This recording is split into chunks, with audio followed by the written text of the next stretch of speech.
Relatos, historias y cuentos de fantasía y terror. Bienvenido. Capítulo 1. El sótano de papá. Recuerdo que papá siempre fue muy cuidadoso con sus cosas. Siempre hacía hasta lo imposible por mantener el orden en la casa, al grado de llegar a llamarnos muy fuerte la atención cuando hacíamos desorden. Mamá casi siempre se mantenía al margen de las discusiones. Sabía que papá tenía un carácter fuerte para este tipo de cosas.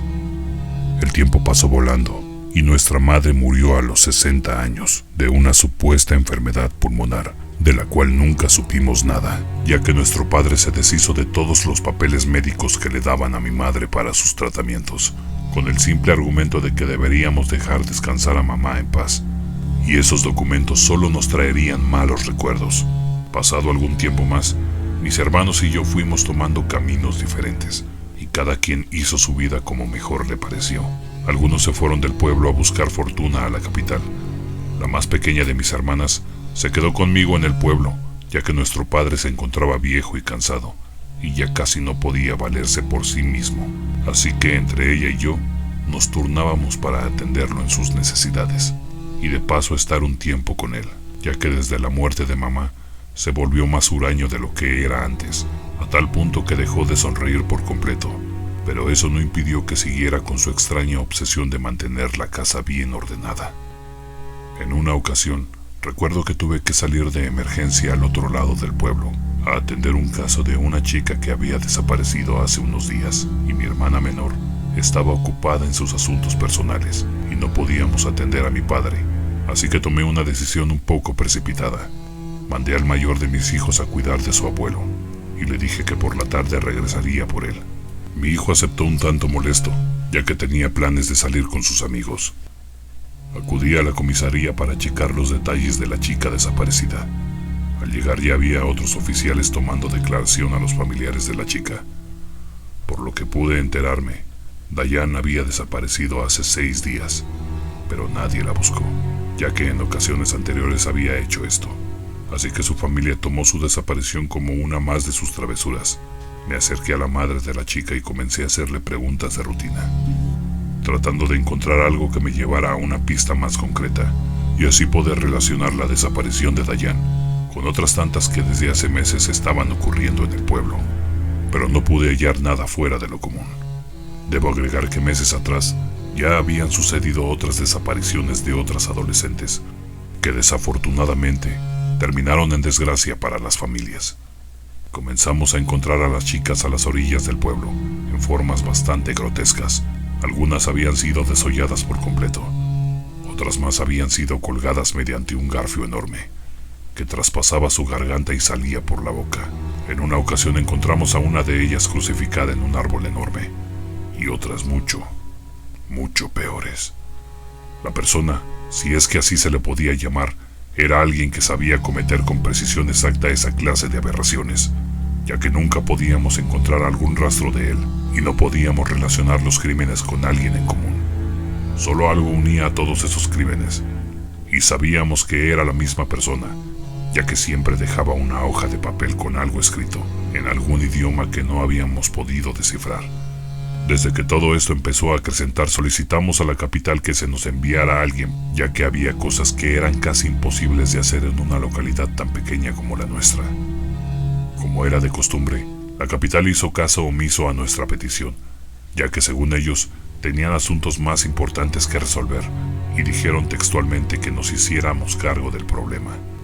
Intentamos de todas las formas posibles de atrapar al criminal, pero siempre estaba un paso adelante de nosotros, hasta que de pronto los crímenes se detuvieron. Por más de 2 meses, el pueblo gozó de una calma aparente, hasta la desaparición de Dayan.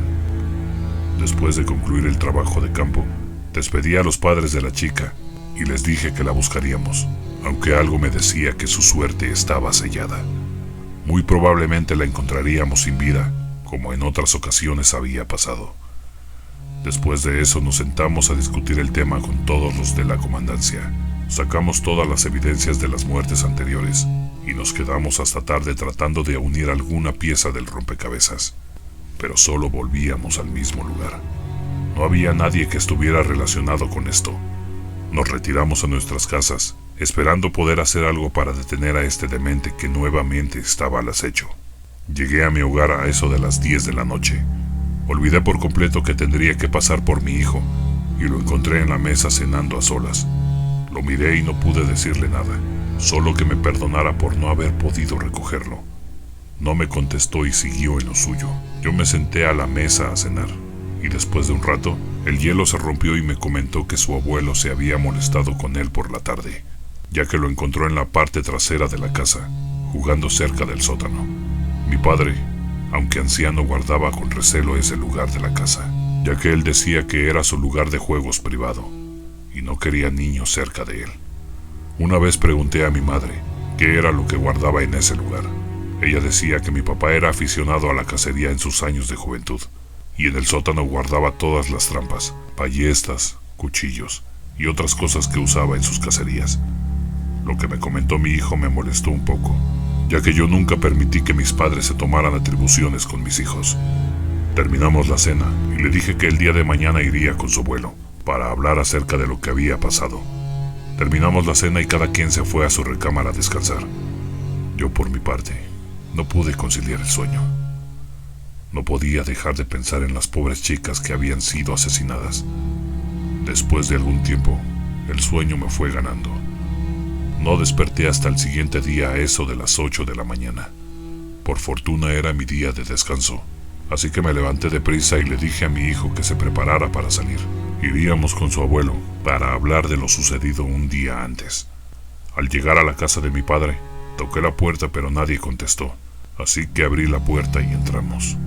Él estaba en la sala como de costumbre, leyendo sus viejos libros, con un trago de licor en su mano y un puro en la otra. «¿Qué quieres?», me preguntó. «Nada, padre, solo quiero platicar un poco contigo», le contesté un poco intimidado.